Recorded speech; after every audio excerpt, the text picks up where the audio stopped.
Good afternoon. We're Pao Munoz and Danielle Belmoran, MSc students from Voinovich School of Leadership and Public Affairs. We'll talk about sustainable trawling during COVID-19. Is it a matter of food security or an international threat? Trawling targets bottom-dwelling species, like shrimp. Fishers drag weighted nets along the seabed, leaving an ecological desert. Trawled ecosystems take 6 to 7 years to recover from the damage. Through trawling, 80% of the capture is bycatch, which fishers cannot sell or use. These unwanted species are released dead or nearly dead, leaving the other fishers without fish for their future. Shrimp is considered a luxury item. Due to the increased demand and overcapture in the last 7 years, the market depends on aquaculture to supply shrimp. Most Costa Rican fish and shrimp production are exported, primarily to the United States. Thus, they are not counted as part of the national food security. In 2013, Costa Rica stopped granting permits for trawling due to ecological destruction. In 2017, some deputies supported what they wrongly called Sustainable Shrimp Trawling Bill, which many small fishers and NGOs opposed.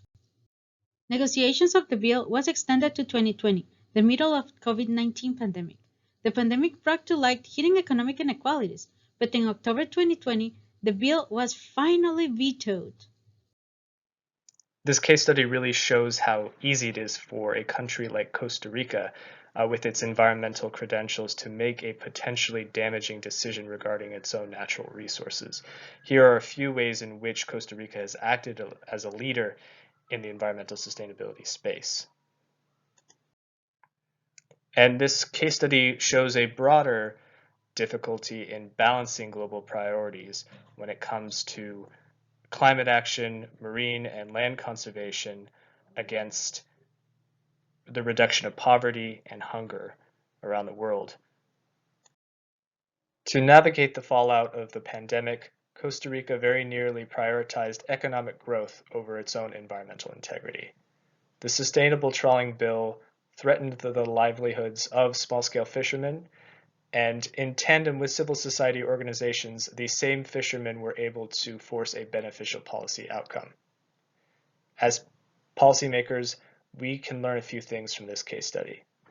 First, it is incredibly important to recognize the various ways in which food security and environmental protection are linked. Second, the importance of scientific rigor in the policymaking process should not be underestimated.